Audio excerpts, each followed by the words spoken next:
Hello everyone, मैं दीक्षा। स्वागत है आपका आपके अपने यूट्यूब चैनल में। विजन आइस की मंथली मैगजीन को कंप्लीट किया जा रहा है, जो कि नवंबर 2024 की है। इसके अंतर्गत बात की जाए तो हमारा अभी इसका पहला लेक्चर कंप्लीट हो गया है। अगर आपने नहीं देखा है तो आप जाके देखिए। तो आपका भारतीय राज्य व्यवस्था एवं शासन का कंप्लीट हो गया। आज हमारा सेकंड टॉपिक आएगा भारतीय इंटरनेशनल रिलेशन के बारे में, यानी कि अंतर्राष्ट्रीय संबंधों के संदर्भ में। अंतरराष्ट्रीय संबंधों को पढ़ने के पहले इनके टॉपिक जान लेते हैं। कौन कौन से टॉपिक के बारे में पढ़ेंगे, जैसे कि भारत मध्य पूर्व यूरोप आर्थिक गलियारा, ग्रुप ऑफ 20 शिखर सम्मेलन, भारत ऑस्ट्रेलिया संबंध, भारत जर्मनी संबंध, भारत इटली संबंध, भारत स्पेन संबंध के बारे में। संक्षिप्त सुर्खियां हैं, जैसे कि प्रथम त्रिपक्षीय विद्युत लेन देन, चेन्नई व्लादिवोस्तोक पूर्वी समुद्री गलियारे का परिचालन शुरू किया गया है। यूएसए, जापान, दक्षिण कोरिया ने भारत के लिए डीसी फ्रेमवर्क पर हस्ताक्षर किए हैं। दूसरा, भारत कैरिकॉम शिखर सम्मेलन ग्वारा में संपन्न हुआ। आसियान रक्षा मंत्रियों का बैठक प्लस है इसके बारे में। भारतीय रासायनिक परिषद को ओपीसीडब्ल्यू द हेग पुरस्कार से सम्मानित किया गया है। Cairo call the two action, इसके बारे में। अंतर्राष्ट्रीय सहकारी गठबंधन और टाइटन द्वीप के बारे में। तो ये हमारे सब टॉपिक है। इन टॉपिक के अंतर्गत हम प्रत्येक अंतर्राष्ट्रीय संबंधों के टॉपिक को कवर करेंगे।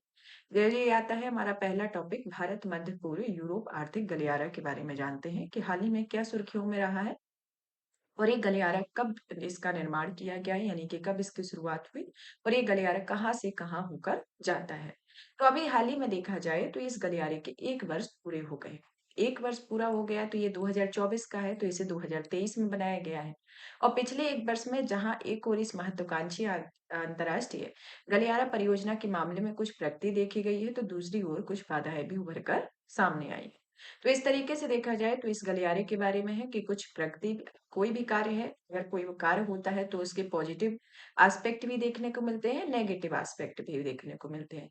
और अगर कोई कार्य उस तरीके से किया जाए एक अंतर्राष्ट्रीय या राष्ट्रीय विकास के संदर्भ में, तो उसमें कुछ जो विकास की परियोजनाएं हैं उनमें एक रेशियो, एक प्रगति की ओर, यानी कि एक जिस तरीके से वो एक्सपेक्टेशन रखी गई है उसकी ओर भी जाता है। जब एक्सपेक्टेशन के अकॉर्डिंग कोई काम के शुरू किया जाता है तो उसमें बाधाएं भी जरूर आती हैं।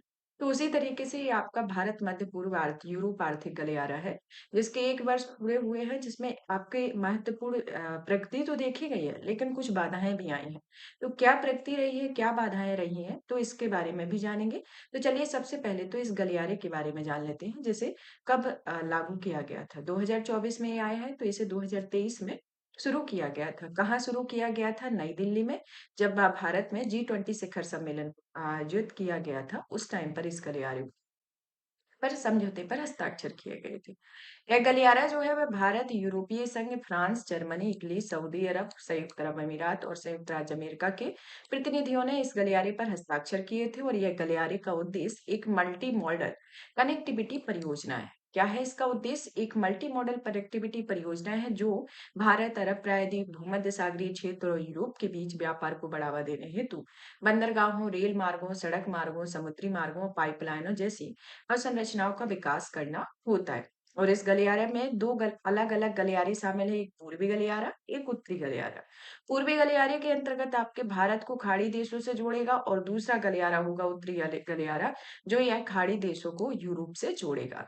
तो ये आपका दिया गया है। यहाँ ग्रीस है, ये इजराइल है, ये आपका सऊदी अरेबिया है, यहाँ सऊदी अरेबिया है, ये आपका सऊदी अरेबिया की अलग अलग चेक पॉइंट बनाए गए हैं कि इसको इस तरीके से जोड़ा गया है। जबाल ए अली है, फिर जो यूएई में है, और आपका अल गुवाइवेट फेट है जो यूएई में है, और ये मुंबई से इस तरीके से जुड़ा हुआ है।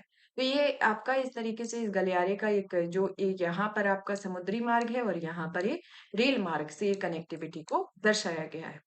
तो ये मैप के माध्यम से भी आप देख सकते हैं कि ये आपकी एक मल्टी मॉडल कनेक्टिविटी परियोजना के संदर्भ में से चलाया गया है। इसका उद्देश्य क्या है? इसका उद्देश्य भारत, अरब प्रायद्वीप और भूमध्य सागरीय क्षेत्र और यूरोप के बीच व्यापार को बढ़ावा देना है। तो इस तरीके से इस गलियारे में आपको दिखाई दे रहा होगा कि ये किस किस देशों में कनेक्टिविटी को दर्शा रहा है। अब आते हैं कि यह परियोजना जो है एक तरीके से वैश्विक अवसंरचना और निवेश के लिए साझेदारी का पहल का हिस्सा है और इस परियोजना की जो घोषणा है 2021 में यूनाइटेड किंगडम में आयोजित यूजीट 7 शिखर सम्मेलन के दौरान की गई थी। जब यूनाइटेड किंगडम में G7 शिखर सम्मेलन का आयोजन किया गया था उस टाइम पर इस समझौते की इस साझेदारी की पहल की शुरुआत की गई थी और यह एक तरीके से देखा जाए तो चीन की जो बेल्ट एंड रोड इनिशिएटिव नीति है उसी के प्रति संतुलन के रूप में इसको देखा जा रहा है। तो इसके संदर्भ में आईएमईसी के कार्यान्वयन में वर्तमान स्थिति क्या है इसके बारे में बात करते हैं। तो ये आता है अवसंरचना विकास के बारे में। यह परियोजना के तहत यूएई और इजराइल के बीच रेलवे नेटवर्क में कुछ हद तक विकास देखा गया है। इसके अलावा इजराइल में हाइफा बंदरगाह की क्षमता के विस्तार के लिए भी वित्त पोषण में प्रगति को देखा गया है और अलग-अलग क्षेत्रकों के विकास की स्थिति भी देखने को मिली है, जैसे कि कनेक्टिविटी के स्तर में कुछ प्रगति हुई है। पश्चिम एशिया में व्याप्त अस्थिरता के कारण स्वच्छ ऊर्जा निर्यात, under sea fiber, optical cable और पाइपलाइन बिछाने, एनर्जी, ग्रिड लिंकेज तथा स्वच्छ ऊर्जा प्रौद्योगिकी में सहयोग करने जैसे महत्वपूर्ण क्षेत्रों में प्रगति देखी गई है। व्यापार प्रक्रियाओं में विकास की दिशा मतलब विकास की दिशा में जो कदम उठाए गए उसके अंतर्गत इसे शुरू किया गया है कि भारत और यूएई ने वर्चुअल ट्रेड कॉरिडोर को शुरू किया गया है और यह ट्रेड कॉरिडोर जो है वह आईएमईसी का हिस्सा है। इसका उद्देश्य जो है वह व्यापार से संबंधित प्रशासनिक क्रियाओं और इसमें लगने वाले समय में कमी लाना है और लॉजिस्टिक परिवहन लागत को कम करना है तथा व्यापार को सुगम बनाना है। समावेशी दृष्टिकोण के अंतर्गत देखा जाए तो यह आईएमईसी में मध्य पूर्व के कुछ अन्य देश जैसे कतर, ओमान, मिस्र, तुर्की और इराक भी इसमें शामिल हो सकते हैं ताकि क्षेत्रीय कनेक्टिविटी को लाभ उससे मिल सके। तो इसके अंतर्गत आता है आईएमएसी का वैश्विक महत्व में जैसे कि कनेक्टिविटी में विविधता लाना, कि यह व्यापार और विविधता में लाने के लिए वैकल्पिक मार्ग प्रदान करता है। इसमें भौतिक कनेक्टिविटी जैसे रेल, सड़क आदि के अतिरिक्त यह परियोजना डिजिटल कनेक्टिविटी और हरित ऊर्जा सहयोग को बढ़ावा देती है और इसमें बहुपक्षवाद की भावना को भी मजबूती मिलती है। समृद्धि को बढ़ावा दिया जाता है। इसमें आपका स्वच्छ ऊर्जा निर्यात और डिजिटल संचार के बढ़ने से परियोजना के भागीदार के देशों की समृद्धि को बढ़ावा मिलेगा। भू रणनीतिक योगदान देखने को मिलता है, भू आर्थिक प्रभावी और भू राजनीतिक निहितार्थ भी इसके अंतर्गत देखने को मिलते हैं। भारत के लिए महत्व जैसे कि भारत और खाड़ी देशों के बीच संबंधों को मजबूती के साथ काफी समय से भारत और खाड़ी देशों के बीच व्यापार और आर्थिक संबंधों को बढ़ावा देने का प्रयास किया जा रहा है और ऐसे में आईएमईसी अवसंरचना और कनेक्टिविटी में सुधार करके इन लक्ष्यों को प्राप्त करने के लिए सहायक होगा। जैसे उदाहरण के तौर पर देख सकते हैं कि तेल के अलावा अन्य उत्पादों के व्यापार को भी बढ़ावा देकर भारत और यूएई के मध्य व्यापार की जाने वाली बस्तियों की संख्या में वृद्धि देखी गई है। आर्थिक समृद्धि को सुनिश्चित होगी। ये तेज कनेक्टिविटी देखने को मिली है जिसमें जो सुएज नहर समुद्री मार्ग की जो की तुलना में 40% इसमें कम समय लगेगा। व्यापार लागत में 30% की कमी आएगी। भू राजनीतिक आकांक्षाएं पूरी होगी जैसे कि आपका यूरोपीय संघ और खाड़ी सहयोग संगठन में भारत के 2 सबसे बड़े व्यापारिक भागीदार हैं जिसके अंतर्गत इनको जोड़कर आर्थिक समृद्धि को गति मिलेगी और वैश्विक आर्थिक शक्ति बनाने में भी महत्वाकांक्षी पूरा करने में मदद करेगा। क्या-क्या चुनौतियां हैं जैसे कि उच्च लागत होना, कि यह मल्टी मॉडल जो कनेक्टिविटी स्थापित की गई है उसका काफी जटिल काम है जिसके कारण उच्च लागत परिवहन वस्तुओं के परिवहन की लागत बढ़ जाएगी। क्षेत्र के महत्वपूर्ण देश इसके अंतर्गत शामिल नहीं है जैसे कि मध्य पूर्व की कई महत्वपूर्ण अर्थव्यवस्थाएं तुर्की, मिस्र, ईरान, कतर आदि इस परियोजना में शामिल नहीं है।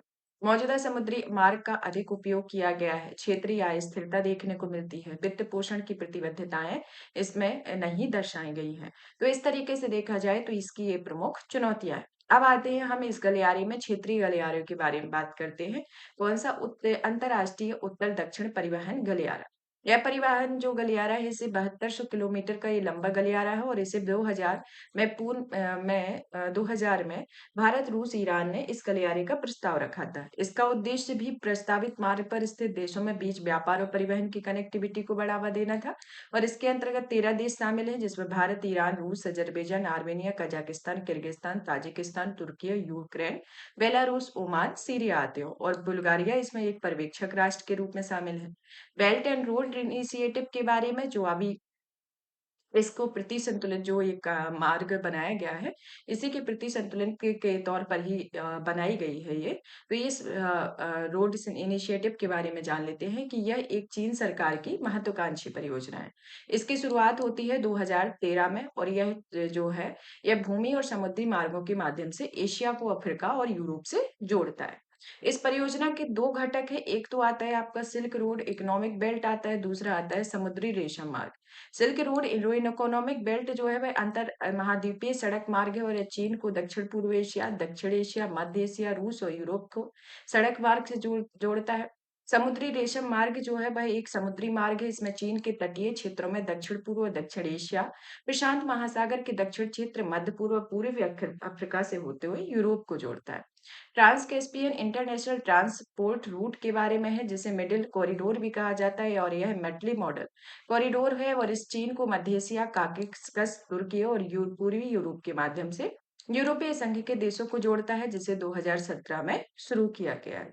निष्कर्ष के तौर पर देखा जाए तो यह बढ़ते वैश्विक तनाव, व्यापार में अनिश्चितता के माहौल में नई और इनोवेटिव क्षेत्रीय व्यापार गलियारे पारंपरिक व्यापार मार्गों का एक विकल्प प्रदान करता है और एक ऐसा व्यापार गलियारा है जिसका उद्देश्य वर्तमान भू राजनीतिक स्थितियों में व्यापार और कनेक्टिविटी में सुधार करना है। तो इस तरीके से देखा जाए तो ये आपका गलियारा है जिसके इम्पोर्टेंट पॉइंट आते हैं। अब आता है ग्रुप ऑफ 20 या G20 शिखर सम्मेलन के बारे में कि 19वां G20 शिखर सम्मेलन जो है ब्राजील के रियो डी जेनेरियो में आयोजित किया गया और इसके पहले का कहाँ किया गया था? इससे पहले का भारत में किया गया था, जिसके शिखर सम्मेलन के दौरान ही ये जो अभी इस गलियारे की जो बात की गई, इस गलियारे को विकसित किया गया था, नई दिल्ली में उसका शुभारंभ किया गया था। अभी प्रेजेंट में जो 2024 का ग्रुप ऑफ 20 या G20 शिखर सम्मेलन हुआ है आपका ब्राजील के रियो डी जेनेरियो में और इस सम्मेलन की जो थीम है वो न्याय संगत विश्व और संधारणीय ग्रह का निर्माण करना है और इस शिखर सम्मेलन के बारे में जान लेते हैं, फिर इसके जो डिक्लेरेशन है उसके बारे में जानेंगे। रियो शिखर सम्मेलन जो है वह अफ्रीकी संघ में पहली बार एक पूर्ण सदस्य के रूप में इसमें भाग लिया है और इस सम्मेलन की जो मेजबानी है ब्राजील में की है। इसमें ब्राजील G20 शिखर सम्मेलन की मेजबानी करने वाला ग्लोबल साउथ का तीसरा देश बन गया है और इसमें 2 देश इंडोनेशिया और ब्राजील आते हैं। इंडोनेशिया 2022 में था, भारत 2023 में था। अगला जो G20 शिखर सम्मेलन है वह दक्षिण अफ्रीका में आयोजित होगा और ब्राजील, भारत, दक्षिण अफ्रीका G20 ट्रोइका देश हैं जो ग्लोबल साउथ का प्रतिनिधित्व करते हैं तथा इप्सा और ब्रिक्स समूह के भी ये सदस्य हैं। आपको बता दें कि जो G20 शिखर सम्मेलन की जो बैठक की जाती है, यानी कि जो अध्यक्षता की जाती है, उसमें 3 देशों के नाम होते हैं। 3 देशों के नाम कौन-कौन से? उन्हें ट्रोइका कहा जाता है कि ये जो अभी प्रेजेंट में जिस देश में किया गया है और ये आपका लास्ट ईयर जिसमें किया गया है और आपका आने वाले ईयर में किया जाएगा। तो इस तरीके से इसे G20 ट्रोइका कहा जाता है। इसमें पहले से 3 देशों के नाम फिक्स होते हैं, मतलब कि जो आगामी अभी 2023 में आपका भारत में हुआ, अभी फिर ये इस तरीके से आपका दक्षिण अफ्रीका में होगा। तो ये वर्तमान में जो जैसे आपसे पूछ लिया जाए कि ट्रोइका के अंतर्गत कौन-कौन से देश आते हैं, तो वर्तमान में आपके आते हैं ब्राज़ील, भारत, दक्षिण अफ्रीका, तो ये वर्तमान में आते हैं और इसी तरीके से ये हर साल इसमें जैसे कि जिस मेज़बान देश ने इसकी अध्यक्षता कर ली है, तो उसका नाम हट जाएगा और जो आने वाला देश होगा, उसका नाम उसमें ऐड हो जाएगा। तो इस तरीके से ये प्रक्रिया इसमें चलती रहती है। शिखर सम्मेलन में मुख्य बिंदु के बारे में बात करें तो G20 डी जेनेरियो में लीडर्स डिक्लेरेशन के बारे में कि इसमें सामाजिक समावेशन तथा भुखमरी और गरीबी के विरुद्ध लड़ाई से संबंधित है। सतत विकास, एनर्जी ट्रांजैक्शन की कार्यवाही, ग्लोबल साउथ गवर्नेंस से जुड़ी संस्थाओं में सुधार, अधिक धनी लोगों पर कर इसके अंतर्गत आते हैं। भुखमरी और गरीबी के विरुद्ध वैश्विक गठबंधन के बारे में बात कर लेते हैं कि आखिर गठबंधन की इसमें आवश्यकता क्यों पड़ी? कि 2030 तक 622 मिलियन लोग चरम गरीबी में जीवन यापन कर रहे होंगे। 582 मिलियन लोग भोजन की कमी का सामना कर रहे हैं और ये आंकड़े 2015 के स्तर के समान है। विश्व बैंक के अनुसार पीपीपी के संदर्भ में प्रतिदिन $2.15 से कम पर जीवन यापन करने वाले लोग चरम गरीबी की श्रेणी में आते हैं और इस सीमा को अंतर्राष्ट्रीय गरीबी रेखा कहा जाता है और इसका उद्देश्य भुखमरी और गरीबी को समाप्त करने हेतु वैश्विक प्रयास में तेजी लाना है। इसका उद्देश्य जो है 2030 तक निम्न आय वर्ग वाले देशों में नगद अंतरण कार्यक्रम के माध्यम से 500 मिलियन लोगों को लाभ मिलेगा। इसमें कुछ राष्ट्रीय स्तंभ है, वित्तीय सहायता स्तंभ है और ज्ञान स्तंभ है। राष्ट्रीय स्तंभ जो है वह घरेलू स्तर पर नीति बनाना, कार्यक्रम लागू करना या देशों के बीच प्रत्यक्ष सहायता व अनुभवों तथा ज्ञान को साझा करना। दक्षिण या दक्षिण सहयोग का त्रिपक्षीय सहयोग है। वित्तीय सहायता के अंतर्गत बहुपक्षीय वित्त पोषण, सरकार के स्तर पर द्विपक्षीय बहुपक्षीय सहायता, नवोन्वेषी वित्तीय तंत्र, जलवायु वित्त पोषण, परोपकार एवं अन्य आते हैं। ज्ञान स्तंभ के अंतर्गत इसमें तकनीकी सहायता एवं सहयोग, क्षमता निर्माण और ज्ञान साझा करने के संस्थान आदि इसके अंतर्गत आते हैं। तो इसके प्रमुख स्तंभ होते हैं। अब आता है कि G20 के सदस्यों के बारे में, आपके G20 ग्रुप ऑफ 20 के बारे में, कि ग्रुप ऑफ 20 के अंतर्गत कितने देश शामिल हैं। इसमें G7 के सदस्य कौन कौन से? Canada, France, Germany, Italy, Japan, United kingdom, संयुक्त राज्य अमेरिका आते हैं। तो आप इस तरीके से याद करेंगे तो आपको याद जल्दी हो जाएंगे कि आपने G7 के देशों के बारे में याद कर लिया। G8 के अंतर्गत जो जो देश है वो आपको याद हो गए। फिर G20 में G8 के भी देश शामिल हैं और उसके बाद और अदर कंट्री भी शामिल है। तो इस तरीके से ये याद करना आसान हो जाता है। तो G7 के अंतर्गत कौन कौन से देश आते हैं? आपका Canada, France, Germany, Italy, Japan, United kingdom, संयुक्त राज्य अमेरिका है। G8 में आपका रूस और ऐड हो जाता है। G20 में आपका ऐड ऑन हो जाता है अफ्रीकी संघ, अर्जेंटीना, ऑस्ट्रेलिया, ब्राजील, चीन, यूरोपीय संघ, भारत, इंडोनेशिया, मैक्सिको, सऊदी अरब, दक्षिण अफ्रीका, दक्षिण कोरिया और तुर्की इसके अंतर्गत शामिल होते हैं। तो ये G20 के सदस्य देश आते हैं। इसकी उत्पत्ति जो है G20 की, इसे एशियाई वित्तीय संकट के दौरान इसे 1999 में इसका गठन किया गया था। एशियाई वित्तीय संकट कब हुआ था? 1997 से 98 के बीच में एशियाई वित्तीय संकट हुआ था। शुरू में ये जो वित्तीय संकट था उसमें वित्त मंत्रियों, मतलब कि यह जो शुरू किया गया था, इसमें वैश्विक आर्थिक और वित्तीय मुद्दों पर चर्चा करने हेतु वित्त मंत्रियों और केंद्रीय बैंक के गवर्नरों के लिए एक फोरम के तौर पर ये काम करता था। और 2007 और 8 में यह वैश्विक आर्थिक और वित्तीय संकट को देखते हुए G20 की भूमिका को अपग्रेड करने और राष्ट्र अध्यक्षों या शासन अध्यक्षों का सम्मेलन बना दिया गया था। और इसका उद्देश्य वैश्विक अर्थव्यवस्था को प्रभावित करने वाले सभी प्रमुख मुद्दों पर चर्चा करके एक मजबूत और स्थिर वैश्विक आर्थिक व्यवस्था का निर्माण करना है। वार्षिक शिखर सम्मेलन में, यानी कि G20 शिखर सम्मेलन को प्रतिवर्ष बारी बारी से सदस्य देशों की अध्यक्षता आयोजित की जाती है और इसे की जो G20 की प्रेसिडेंसी को ट्रॉइका कहा जाता है, जिसमें आपके 3 देश शामिल होते हैं। G20 का एक महत्वपूर्ण मोड़ जो है वह दुनिया को चलाने के लिए इस तरीके से अब काम नहीं कर रहा है, जैसे कि प्रतिनिधित्व के स्तर पर असमानता का होना, कि अफ्रीकी संघ के शामिल होने के बाद भी इस फोरम का नाम बदलकर G21 के रखने की मंशा नहीं दिख रही और यह अनिच्छा ऐसे संस्थानों को वास्तविक वैश्विक संस्था बनने से रोकती है। कूटनीतिक स्तर पर मतभेद देखने को मिलती है कि हाल ही में शिखर सम्मेलन में रूस के राष्ट्रपति और सऊदी अरब के क्राउन प्रिंस जैसे प्रमुख नेताओं ने भाग नहीं लिया है और यह स्थिति G20 सदस्य देशों में गहरी मतभेदों को उजागर करती है। वैश्विक गवर्नेंस में सुधार में विफलता देखने को मिलती है, संरचनात्मक और परिचालन संबंधी कमियां आती हैं, अन्य संस्थानों में प्रतिस्पर्धा देखने को मिलती है। G20 शिखर सम्मेलन को और अधिक प्रभावी बनाने के कुछ उपाय हैं, जैसे कि स्थायी सचिवालय का होना, कि इसमें अनुसंधान और नीतिगत क्षमताओं में युक्त G20 सचिवालय की स्थापना की जानी चाहिए और इस शिखर सम्मेलन के बीच नीतिगत निरंतरता और रणनीतिक विचार विमर्श सुनिश्चित होगा। अलग-अलग संगठनों के बीच चर्चा के विषयों पर स्पष्ट विभाजन देखने को मिलता है, जिसमें G20 के लिए चर्चा के विषय ग्लोबल पब्लिक गुड्स जैसे मौद्रिक स्थिरता, व्यापार खुलापन, गरीबी उन्मूलन और महामारी नियंत्रण है। G7 के लिए चर्चा के विषय आते हैं भू राजनीतिक मुद्दे। मध्यम आय वाले सदस्य देशों को सशक्त बनाने के संदर्भ में आता है अर्जेंटीना, ब्राजील, भारत, दक्षिण अफ्रीका जैसे देशों में सक्रिय कूटनीतिक भूमिका निभाने के लिए प्रोत्साहित करना चाहिए। जवाबदेही तय करने हेतु फ्रेमवर्क होना चाहिए। संयुक्त राष्ट्र एजेंसियों के लिए रणनीतिक समन्वय होना चाहिए। ग्लोबल साउथ की प्राथमिकताओं को ध्यान देना चाहिए, इसके अंतर्गत आता है। निष्कर्ष के तौर पर देखा जाए तो आज विश्व क्षेत्रीय संघर्ष, भुखमरी, बढ़ती असमानता, जबरन प्रवासन, स्वास्थ्य विपदाएं, ऋण की बोझ और जलवायु संकट जैसे परस्पर जुड़े संकटों का सामना कर रहा है। इन सभी के प्रति एक जवाबदेही सुनिश्चित करना, एक समावेशी विकास और एक कार्यवाही योन्मुख फोरम के रूप में इसे विकसित होना चाहिए, तभी विश्व की विविध आवश्यकताओं, प्राथमिकताओं को सही मायने में प्रतिनिधित्व कर सकते हैं। तो इसके अंतर्गत ही निष्कर्ष के तौर पर देखा जाता है। भारत और ऑस्ट्रेलिया संबंधों के बारे में बात करते हैं कि हाल ही में रियो डी जेनेरियो में आपका G20 शिखर सम्मेलन हुआ। यह शिखर सम्मेलन के दौरान दूसरा भारत ऑस्ट्रेलिया वार्षिक शिखर सम्मेलन आयोजित किया गया। जो शिखर सम्मेलन होते हैं उनके अंतर्गत और भी कई शिखर सम्मेलन होते हैं, उनमें से एक आता है भारत ऑस्ट्रेलिया।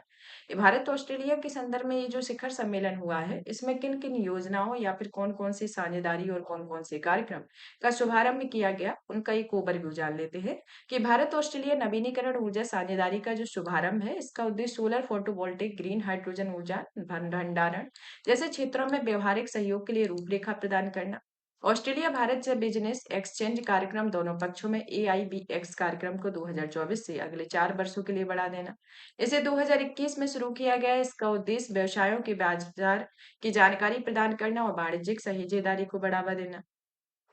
रक्षा और सुरक्षा पर संयुक्त घोषणा पत्र 2025 में नवीनीकृत और मजबूत करने के लिए समझौता हुआ है। तो इस तरीके से भारत और ऑस्ट्रेलिया के बारे में। भारत और ऑस्ट्रेलिया के संदर्भ में इसके मैप के माध्यम से देख लेते हैं। जैसे कि यहाँ पर ये इंडियन ओशियन है, यहाँ तिमोर सी है, यहाँ अराफुरा सी है, एक गल्फ ऑफ कार्पेंट्रियारिया है, ये आपका ग्रेट बैरियर रीफ है, यहाँ पर आपका ये यहाँ पापुआ न्यू गिनी आता है और यहाँ कोरल सी है। यहाँ जब साउथ की ओर आते हैं तो यहाँ तस्मान सी है, ये आपका बास स्टेट है जो न्यूजीलैंड को आपका ऑस्ट्रेलिया से अलग करती है। बास स्टेट के द्वारा आपका कई बार पूछा जाता है।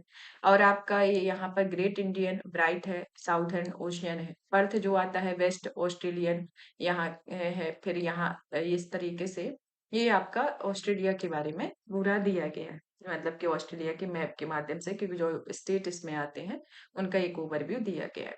अब आते हैं कि भारत ऑस्ट्रेलिया के द्विपक्षीय महत्व के बारे में। कि पहला तो आता है रणनीतिक साझेदारी, कि दोनों देशों में 2020 में व्यापक रणनीतिक साझेदारी पर हस्ताक्षर किए थे और दोनों देश क्वाड समूह के माध्यम से हिंद प्रशांत क्षेत्र में चीन की आक्रामकता से निपटने में जुड़े हैं। जैसे उदाहरण के लिए ऑस्ट्रेलिया भारत हिंद प्रशांत महासागर पहल साझेदारी, इसमें समुद्री सहयोग को बढ़ाने में सहायता करती है।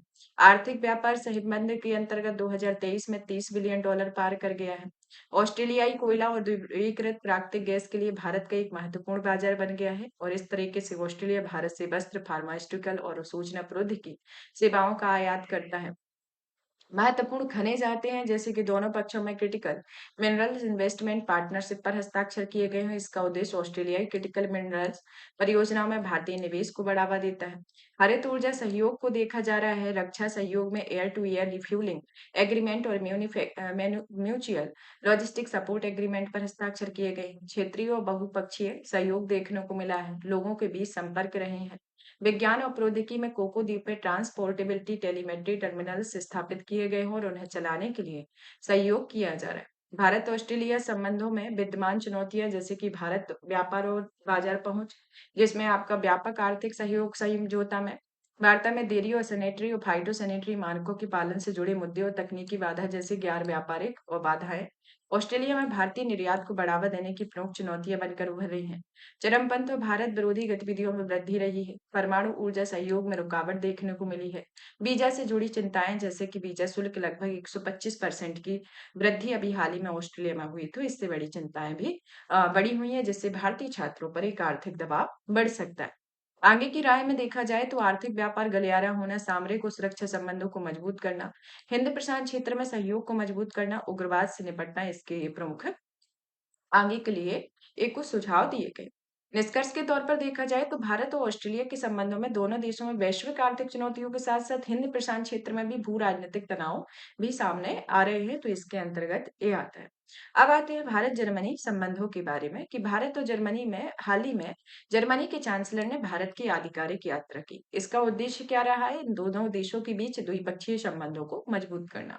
किसी भी देश की जब भारत में यात्रा होती है तो उसमें द्विपक्षीय संबंधों को और मजबूत करने के लिए ही की जाती है और साथ ही साथ भारत के और जो अदर कंट्री जिस कंट्री से समझौते किए जा रहे हैं, तो या फिर उस टाइम पे करते हैं, जैसे कि जब आपका कोई वर्षगांठ हो के उस संबंधों के कितने, जैसे 50 साल पूरे हो गए, 25 साल पूरे हो गए, या फिर कोई एग्रीमेंट साइन किया हुआ तो वो पूरा हो गया हो, तो इससे रिलेटेड कुछ एक इवेंट होता है जो मतलब कि कोई स्पेशल इवेंट होता है, जैसे कि आपका भारत-जर्मनी संबंध हुआ, तो आपका द्विपक्षीय संबंधों को तो मजबूत करना ही है, ये आपके प्रत्येक देशों के साथ होगा। एक समझने के पर्पज़ से कि आप प्रत्येक देशों के पास जिस भी देश के साथ संबंधों को पढ़ेंगे तो सभी देश के साथ ये रहेगा।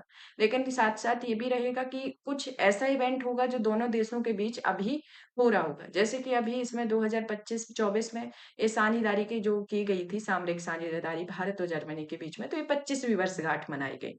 25वीं वर्षगांठ के रूप में मनाया गया और दोनों के बीच सामरिक साझेदारी को जो 2000 में हस्ताक्षर किए गए थे और दोनों देशों के बीच जो हस्ताक्षरित वैश्विक अनुसंधान और तकनीकी विकास में सहयोग और अंतर सरकारी समझौता की ये 50वीं वर्षगांठ है। जर्मन चांसलर की भारत यात्रा के दौरान 7वें अंतर सरकारी परामर्श का आयोजन किया गया और इस दौरान नवीनीकरण ऊर्जा, आर्टिफिशियल इंटेलिजेंस, क्वांटम प्रौद्योगिकी और अंतरिक्ष अन्वेषण के क्षेत्र में सहयोग के लिए भारत जर्मनी नवाचार और प्रौद्योगिकी साझेदारी रोड मैप की भी शुरुआत की गई है। भारत जर्मनी साझेदारी का महत्व जो है व्यापार और निवेश के संदर्भ में यूरोपीय देशों ने जर्मनी भारत का सबसे बड़ा व्यापारिक साझेदार है और 2023 में भारत और जर्मनी के बीच द्विपक्षीय व्यापार में 33.33 बिलियन अमेरिकी डॉलर का रहा था। जर्मनी भारत में एफडीआई का एक नौवा सबसे बड़ा मतलब भारत एफडीआई का सबसे बड़ा स्रोत है जर्मनी और जर्मनी भारत में और अप्रैल 2000 से दिसंबर 2023 के बीच जर्मनी में भारत में कुल 14.5 बिलियन डॉलर का अमेरिकी डॉलर का प्रत्यक्ष विदेशी निवेश किया गया था और जर्मनी को भारत के विशाल और बढ़ते उपभोक्ता बाजार का लाभ मिल रहा है और इसके अतिरिक्त भारत जर्मनी को बड़ी संख्या में कुशल श्रम भी उपलब्ध करा रहा है और भारत ने डिजिटल प्रौद्योगिकियों को तेजी से अपनाया जा रहा है जो जर्मनी के लिए लाभप्रद है। जलवायु और संधारणीयता के अंतर्गत बात की जाए तो 2022 की हरित और सतत विकास साझेदारी के अंतर्गत जर्मनी ने भारत को सौर ऊर्जा और एग्रो इकोलॉजी जैसी परियोजनाओं के लिए 10 बिलियन यूरो की सहायता से प्रतिबद्धता व्यक्त की और भारत के नेतृत्व में शुरू की गई आपदा रोधी अवसंरचना गठबंधन और अंतर्राष्ट्रीय सौर गठबंधन में जर्मनी भी शामिल है। जार भारत और जर्मनी के विकास क्रम को देखा जाए तो भारत और जर्मनी के जो बीच जो राजनयिक संबंध है वो 1951 में स्थापित होते हैं। 2000 में इनकी रणनीतिक साझेदारी पर समझौते पर हस्ताक्षर किए जाते हैं। 2005 में भारत जर्मनी सलाहकार समिति की स्थापना की जाती है।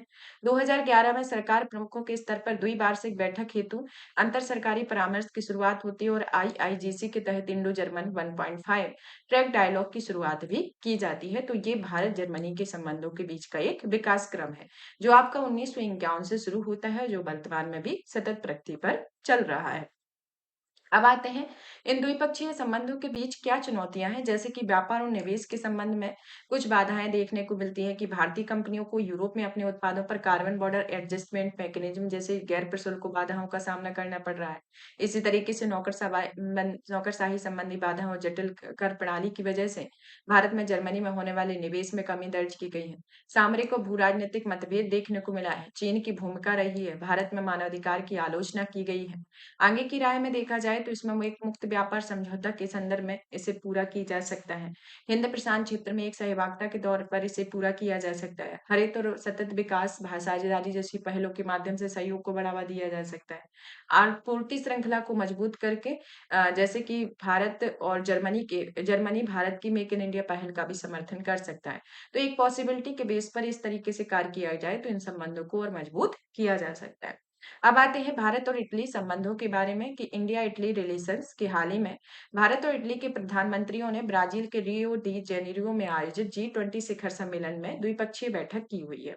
यह बैठक जो है संयुक्त रणनीतिक कार्य योजना 2025 से 2029 तक इसकी घोषणा की गई है और यह भारत इटली संयुक्त रणनीतिक कार्य योजना के मुख्य बिंदुओं पर कुछ नजर डाली गई है।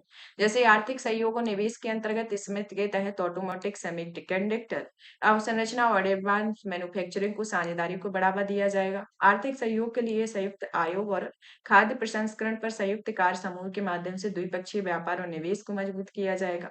कनेक्टिविटी जिसमें भारत मध्य पूर्व यूरोप आर्थिक गलियारा पहल के तहत समुद्री और भूमि आधारित अवसंरचना पर सहयोग को बढ़ावा दिया जाएगा। विज्ञान और प्रौद्योगिकी में दोनों देशों के बीच वैज्ञानिक और तकनीकी सहयोग के लिए एग्जीक्यूटिव प्रोग्राम 2025 से 27 के कार्यान्वयन के माध्यम से एआई और डिजिटलीकरण के क्षेत्र में सहयोग को बढ़ाने के लिए सहमति जताई गई है। अंतरिक्ष क्षेत्र में भी इसमें ध्यान दिया जाएगा यानी कि विस्तार किया जाएगा। एनर्जी ट्रांजेक्शन होगा, रक्षा सहयोग को बढ़ावा मिलेगा। इन संबंधों का एक विकास क्रम जो है वह शुरुआत होती है 1947 में, जिसमें राजनयिक संबंधों की स्थापना 1947 में की जाती है। 2012 में इतावली नौसैनिक द्वारा भारतीय मछुआरों को गोली मारने का मामला, जिसे एनारिका लेक्सी मामला कहा जाता है, अगस्ता वेस्टलैंड वीवीआईपी हेलीकॉप्टर घोटाला 2013 में होता है। 2021 में एनर्जी ट्रांजैक्शन पर एक रणनीतिक साझेदारी होती है और 2023 में रणनीतिक साझेदारी समझौता और रक्षा सहयोग समझौता इसके अंतर्गत किया जाता है, जो इसका एक विकास का क्रम है। भारत इटली संबंधों को ऐतिहासिक पृष्ठभूमि के तौर पर देखा जाए तो इन संबंधों में स्पाइस रूट्स पर इटली के कई बंदरगाह शहर वास्तव में महत्वपूर्ण व्यापारिक केंद्र की भूमिका निभाते हैं। और 13वीं शताब्दी में वेनिस के प्रसिद्ध व्यापारी मार्को पोलो ने अपनी पूर्व की यात्रा के दौरान भारत का भ्रमण किया था। रणनीतिक संबंधों में दोनों देशों में 2023 में दोनों देशों ने रणनीतिक साझेदार बने थे और इसके तहत हिंद प्रशांत क्षेत्र और भूमध्य सागर क्षेत्रों में सहयोग को बढ़ावा देने पर बल दिया जा रहा है। और हिंद प्रशांत महासागर पहल और भारत मध्य पूर्व यूरोप आर्थिक गलियारा जैसी पहलों में इटली भी शामिल है। 2023 की चीन की बेल्ट एंड रोड इनिशिएटिव से इटली बाहर हो गया और इस पहल को 2019 में शामिल किया गया और बीआरआई में शामिल होने वाला G7 एकमात्र सदस्य था। भारत इटली संबंधों में चुनौतियां जैसे कि चीन पर निर्भरता होना, कि बीआरआई से बाहर निकलने के बावजूद इटली भारत वस्त्र में आयात और आपूर्ति के लिए चीन पर निर्भर है, जिससे भारत के राजनीतिक हित प्रभावित होंगे। कम व्यापार देखने को मिलता है, जिसमें द्विपक्षीय व्यापार 15 अरब डॉलर से भी कम है और इसमें इटली चीन के बीच 80 अरब डॉलर के व्यापार में काफी कम है। विश्वास संबंधी मुद्दे जैसे कि एनारिका लेक्सी मामले में अगस्ता वेटलैंड घोटाले जैसी घटनाओं के कारण दोनों देशों के संबंध में तनाव उत्पन्न हो गया है। पाकिस्तान के संबंधों में देखा जाए तो इटली द्वारा पाकिस्तान को सैन्य सामान बिक्री जैसे हेलीकॉप्टर, होवित्ज जेट तोपे शामिल हो और भारत के लिए चिंता का विषय है। आर्थिक संबंधों की अंतर्गत बात की जाए तो इटली यूरोपीय संघ में भारत का चौथा व्यापारिक साझेदार है। इसमें प्रथम 3 स्थानों पर जर्मनी, बेल्जियम और नीदरलैंड आते हैं। 2023-24 में भारत इटली के बीच द्विपक्षीय व्यापार 14.56 बिलियन अमेरिकी डॉलर तक पहुंच गया और इसमें भारत ने इटली को 8.76 बिलियन अमेरिकी डॉलर का निर्यात शामिल है। अप्रैल 2000 से लेकर जून 2024 तक भारत में प्रत्यक्ष विदेशी निवेश के मामले में इटली 18वें स्थान पर आता है। रक्षा और सुरक्षा में दोनों देशों में 2023 में रक्षा सहयोग समझौते पर हस्ताक्षर किए गए हैं और इसका उद्देश्य अनुसंधान, औद्योगिक सहयोग, समुद्री क्षेत्र जागरूकता में सहयोग को बढ़ावा देना और इसके अलावा दोनों देशों में इटली भारत सैन्य सहयोग समूह और जैसे फोरम के माध्यम से नियमित वार्ता आयोजित करते हैं। पर्यावरण एवं जलवायु पर ध्यान दिया गया है, जिसमें का भारत ने नेतृत्व में अंतर्राष्ट्रीय सौर गठबंधन, आपदा रोधी अवसंरचना गठबंधन, वैश्विक जैव ईंधन गठबंधन जैसी पहलों में इटली भी शामिल है। दोनों देशों के बीच लोगों के संपर्क बनाए गए हैं कि यूरोपीय संघ में देशों में इटली में दूसरा सबसे अधिक इंडियन डायस्पोरा समुदाय रहता है और इटली में इनकी संख्या लगभग 2 लाख है और इसमें भारतीय मूल के लोग भी इसमें शामिल है। अन्य उभरते क्षेत्र जैसे कि blue and space economic conference आयोजित किया गया है। इसमें इटली और भारत के संस्थान एवं कंपनियों ने भाग लिया था। आगे की राय में देखा जाए तो संयुक्त रणनीतिक कार्य योजना 2025 से 29 का कार्यान्वयन सुनिश्चित करना चाहिए।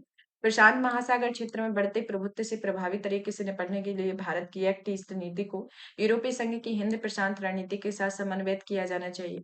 यूरोपीय संघ भारत एफटीए को शीघ्र पूरा करना चाहिए। आतंकवाद तथा जलवायु परिवर्तन जैसे साझा चुनौतियों से निपटने के लिए G20, G7, यूरोपीय संघ जैसी बहुपक्षीय फोरम का लाभ उठाना चाहिए, जो उन दोनों देशों को महोत्सव, पर्यटन, शैक्षणिक भागीदारियों के माध्यम से सांस्कृतिक आदान प्रदान और एक दूसरे के बीच लोगों के देशों के बीच में लोगों के विचार विमर्श को बढ़ावा दिया जाना चाहिए। तो इसके अंतर्गत ये आगे की राय आती है। भारत स्पेन संबंधों के बारे में कि हाल ही में presidents of the government of Spain की एक व्यापारिक प्रतिनिधिमंडल के साथ भारत द्विपक्षीय वार्ता यात्रा पर भारत आए हुए थे। यह यात्रा का उद्देश्य भारत और स्पेन के बीच द्विपक्षीय सहयोग को बढ़ावा देना है। यह जो यात्रा है इसमें रक्षा विनिर्माण पर ध्यान दिया गया, जिसमें भारत के प्रधानमंत्री और president of the government of Spain ने बड़ोदरा में C-295 aircraft final assembly line का संयुक्त रूप से उद्घाटन किया। निवेश की सुविधा को प्रदान किया करना कि दोनों देशों में आपसी निवेश को बढ़ावा देने के लिए भारत के उद्योग संवर्धन और आंतरिक व्यापार विभाग तथा स्पेन के अंतर्राष्ट्रीय व्यापार और निवेश महानिदेशालय में फास्ट ट्रैक गठबंधन का गठन किया गया। वाणिज्यिक दूतावास का विस्तार करना, जिसमें वेस्ट बेंगलुरु में स्पेनिश वाणिज्यिक दूतावास की स्थापना और बार्सिलोना में भारतीय वाणिज्यिक दूतावास के संचालन की घोषणा की गई। सांस्कृतिक सहयोग देखने को मिलता है, जिसमें 2024 से 28 के बीच सांस्कृतिक आदान प्रदान का कार्यक्रम शुरू किया गया। 2026 में भारत स्पेन संस्कृति पर्यटन और एआई के वर्ष के रूप में घोषित किया गया और भारतीय सांस्कृतिक संबंध परिषद द्वारा यूनिवर्सिटी ऑफ बालाडोलिड में हिंद और इंडियन स्टडीज के लिए नई पीठ की स्थापना की जाएगी। भारतीय स्पेन सब द्विपक्षीय संबंधों के बारे में कूटनीतिक संबंध जो हैं वह भारत में 1956 से स्थापित हुए और भारत और स्पेन में, और यह association for piece growth and innovation के तहत 2017 से सुरक्षा डिफेंस और प्रौद्योगिकी के सहयोग से गहरा हुआ है। यूरोप के साथ भारत में सामरिक संबंधों को बढ़ावा देने के लिए यूरोपीय संघ का प्रमुख देश रहा है। अन्य संबंधित जानकारियों में जैसे कि मुक्त व्यापार, निवेश संरक्षण, भौगोलिक संकेतकों पर यूरोपीय संघ और भारत समझौते के प्रति प्रतिबद्धता देखने को मिली है। यूरोपीय संघ भारत कनेक्टिविटी साझेदारी और भारत मध्य पूर्व आर्थिक गलियारे के माध्यम से कनेक्टिविटी को बढ़ावा देने पर ध्यान केंद्रित करने पर बल दिया गया है। संयुक्त राष्ट्र के संकल्पों के माध्यम से मुक्त समावेशी इंडो पैसिफिक क्षेत्र सुनिश्चित करना और आतंकवाद से निपटने पर बल देना है। बहुपक्षीय सहयोग देखने को मिलता है, व्यापार और आर्थिक संबंध देखने को मिलते हैं, डिफेंस और सुरक्षा सहयोग आता है और सांस्कृतिक आदान प्रदान इसके अंतर्गत देखने को मिलते हैं। जैसे कि हाल ही में स्पेन में लगभग 75,000 भारतीय रहते हैं और इसके अलावा भारतीय सांस्कृतिक संबंध परिषद स्पेन में योग और शास्त्रीय नृत्य की शिक्षा भी देती है, तो इसके अंतर्गत आते हैं। अब चलते हैं संक्षिप्त सुर्खियों की ओर, जिसमें हमारी पहली आती है प्रथम त्रिपक्षीय विद्युत लेन-देन के बारे में, कि भारतीय ग्रिड के जरिए नेपाल में बांग्लादेश की विद्युत आपूर्ति की पहल की गई है। यह पहला त्रिपक्षीय विद्युत लेन-देन है और इसमें पहले एनटीपीसी विद्युत व्यापार निगम, नेपाल विद्युत प्राधिकरण, बांग्लादेश पावर डेवलपमेंट बोर्ड ने एक त्रिपक्षीय विद्युत बिक्री पर समझौते पर हस्ताक्षर किया है। यह समझौता जो है वह भारतीय ग्रिड के जरिए नेपाल से बांग्लादेश तक बिजली की बाधा रहित आपूर्ति की जाती है और इस समझौते में 40 मेगावाट की बिजली के निर्यात का प्रावधान किया गया है। चेन्नई व्लादिवोस्तोक पूर्वी समुद्री गलियारे का परिचालन शुरू किया गया है और यह गलियारे को पूर्वी गलियारे के नाम से जाना जाता है और इस गलियारे के बीच में इस गलियारे को भारत रूस के बीच समुद्री संबंधों को बढ़ावा मिलेगा। यह गलियारे का विचार 2019 में आता है जो रूस के व्लादिवोस्तोक के पूर्वी आर्थिक मंच के दौरान इसे प्रस्तुत किया जाता है। यह पूर्वोत्तर एशिया से होकर भारतीय पत्तन, चेन्नई और रूस के व्लादिवोस्तोक के बीच समुद्री मार्ग को विकसित करता है, जिसकी लंबाई 10,300 किलोमीटर होती है और यह मलक्का जलमरुमध्य और दक्षिण चीन सागर और जापान सागर आदि से होकर गुजरता है। इस कॉरिडोर के महत्व के बारे में बात की जाए तो लॉजिस्टिक की लागत में कमी आई है, भारत में समुद्री क्षेत्र को बढ़ावा मिला है, चीन के प्रभुत्व से निपटना और भारत की एक्ट ई फोर ईस्ट नीति को बढ़ावा देना होता है। अन्य महत्वपूर्ण समुद्री गलियारे जिसमें भारत, मध्य पूर्व, यूरोप आर्थिक गलियारा आता है, इसकी घोषणा 2023 में नई दिल्ली में आयोजित G20 लीडर शिखर सम्मेलन के दौरान की जाती है। इसमें एशिया, यूरोप, मध्य पूर्व के आपस में जोड़ता है। अंतर्राष्ट्रीय उत्तर दक्षिण परिवहन गलियारा रहता है और इस गलियारे का निर्माण पहली बार 2000 में किया गया और इसका उद्देश्य रूस के व्लादिवोस्तोक सागर के तट को ईरान के माध्यम से अरब सागर के भारत के पश्चिमी बंदरगाहों से जोड़ना है। नेक्स्ट आते हैं यूएसए, जापान, दक्षिण कोरिया ने भारत के लिए डिजी फ्रेमवर्क पर हस्ताक्षर किए हैं इसके बारे में। इस फ्रेमवर्क का जो उद्देश्य है इस फ्रेमवर्क का उद्देश्य एक साझेदारी प्राथमिकता को आगे बढ़ाने के लिए भारत के साथ साझेदारी में संयुक्त राज्य अमेरिका, जापान और कोरिया गणराज्य के बीच सहयोग को बढ़ावा देना है। साझेदारी एजेंसियों में आता है USA international development finance corporation, Japan bank for international cooperation, export import bank for of Korea आता है।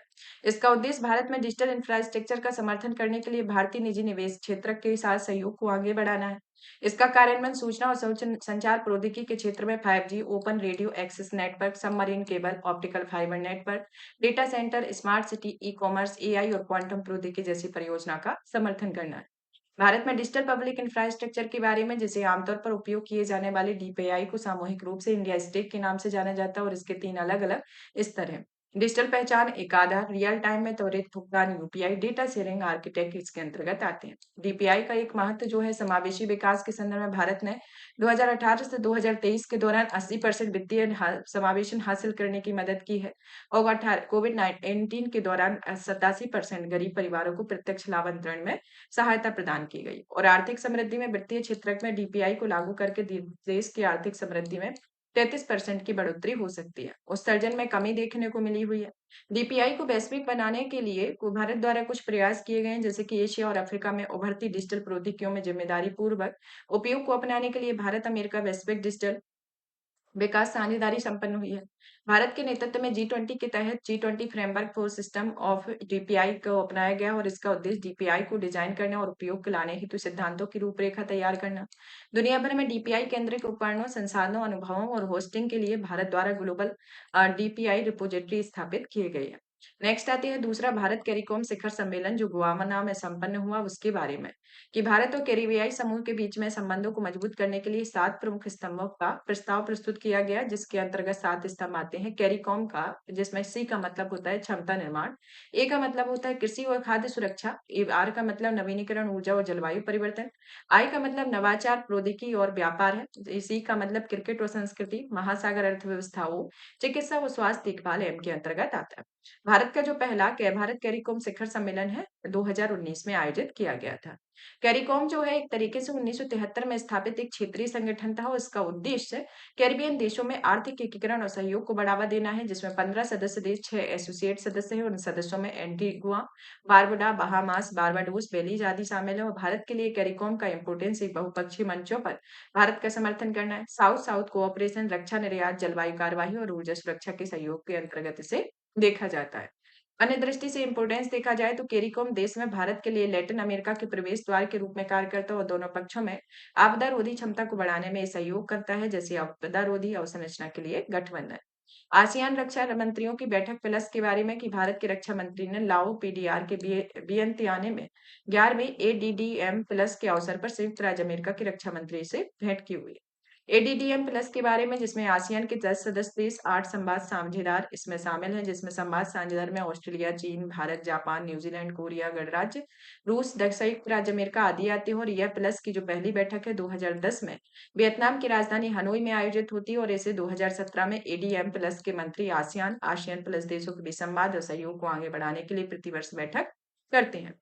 भारतीय रासायनिक परिवहन ओपीसीडब्ल्यू द हैक पुरस्कार से सम्मानित किया गया है। इसके बारे में कि इसे 2014 में भारतीय रासायनिक परिषद को प्रदान किया गया है। रासायनिक हथियार निषेध संगठन ने भारतीय सैनिक परिषद को द हैक पुरस्कार से सम्मानित किया गया और इस पुरस्कार को सुरक्षा को बढ़ावा देने, रासायनिक हथियार कन्वेंशन को सख्त पालन करने के लिए किया गया है। यह पहली बार हुआ है कि रासायनिक उद्योग से संबंधित किसी संस्थान को उसके द्वारा किए गए प्रयासों को यह पुरस्कार दिया गया और 2014 में रासायनिक हथियार निषेध संगठन द्वारा सीडब्ल्यूसी के लक्ष्यों को प्राप्त करने के लिए यह सम्मानित करने के लिए द हैक पुरस्कार की स्थापना की गई थी।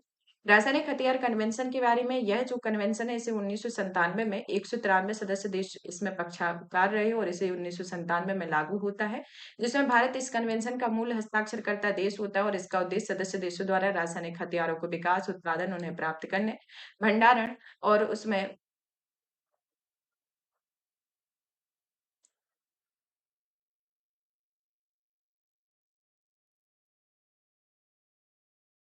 हस्तांतरण व उपयोग के प्रतिबंध लगाकर सामूहिक विनाश के हथियारों की एक पूरी श्रेणी को समाप्त करता है। और इसकी जो रासायनिक भारतीय रासायनिक परिषद के बारे में जिसका मुख्यालय जो है वह मुंबई भारत में है। इसकी उत्पत्ति भारत के रासायनिक उद्योगों के विकास के समर्थन और विकास को बढ़ावा देने के लिए 1938 में इसे स्थापित किया गया था। यह कार्बनिक और अकार्बनिक रसायन, प्लास्टिक, पेट्रोकेमिकल सहित भारत के रसायन उद्योग के सभी शाखाओं का प्रतिनिधित्व करने वाला एक शीर्ष राष्ट्रीय निकाय है और इसमें भारत के 220 बिलियन डॉलर के रासायनिक उद्योगों में 80% से अधिक देश इसमें प्रतिनिधित्व करते हैं। अब आता है काहिरा टू कॉल टू एक्शन के बारे में कि 12वीं वर्ल्ड अर्बन फोरम की बैठक काहिरा मिस्र में आयोजित होती है। यह बैठक का समापन 10 वर्ष सूत्रीय काहिरा टू कॉल टू एक्शन को अपनाया जाता है और ये इस फोरम की स्थापना 2001 में संयुक्त राष्ट्र द्वारा की जाती है और यह संधारणीय शहरीकरण पर प्रमुख वैश्विक सम्मेलन है। काहिरा कॉल टू एक्शन के मूल तत्व के बारे में जिसमें निम्नलिखित के बारे में अपील की गई है। पहला कि विश्व भर में आवास की कमी को दूर करने की दिशा में तत्काल कार्यवाही, अर्बन स्पेस को समावेशी रूप से साझा करना, स्थानीय स्तर पर बेहतर परिणाम प्राप्त करने के लिए शहरी नियोजन पर जोर देना होता है। अंतर्राष्ट्रीय सहकारी गठबंधन के बारे में जो कि एक वैश्विक सहकारी सम्मेलन भारत में आयोजित किया जा रहा है और यह 130 वर्षों के बाद इतिहास में पहली बार इस सम्मेलन को भारत में आयोजित किया गया। इस सम्मेलन की थीम सहकारिता समृद्धि का विकास निर्माण करनी हो और यह थीम भारत सरकार के सहकारी से समृद्धि विजन के अनुरूप आती है। यह संगठन जो है यह 1895 में लंदन में स्थापित किया जाता है और यह वैश्विक संगठन दुनिया भर में सहकारी समितियों की एकजुटता करने के अलावा उनका प्रतिनिधित्व भी करता है और उन्हें सेवा भी प्रदान करता है। इसमें 105 सदस्य देशों में 306 सदस्य संगठन है। अब आते हैं ट्राइटन द्वीप के बारे में कि उपग्रह से लिए गए हालिया चित्रों से ट्राइटन द्वीप पर चीन द्वारा एक महत्वपूर्ण सैन्य निर्माण का पता चलता है। ट्राइटन द्वीप जो है वह पैरासेल्स यानी कि दक्षिण चीन सागर में अवस्थित है। इसे चीन में जिसा द्वीप समूह के नाम से जाना जाता है प्रभावी रूप से चीन द्वारा नियंत्रित है, लेकिन वियतनाम और ताइवान भी इस पर अपना दावा करते हैं। 1974 में नौसैनिक संघर्ष के बाद चीन ने दक्षिण पूर्व वियतनाम से पैरासेल्स अपने अधिकार में ले लिया और ट्राइटन द्वीप पर सैन्य निर्माण पर दक्षिण चीन सागर ने सैन्य प्रभुत्व को स्थापित करने की चीन की रणनीति को ये दर्शाता है और ये आपका ट्राइटन द्वीप है। तो यहाँ पर देखा जाए तो आपका जो टॉपिक आता है आईआर से रिलेटेड वो फिनिश होता है।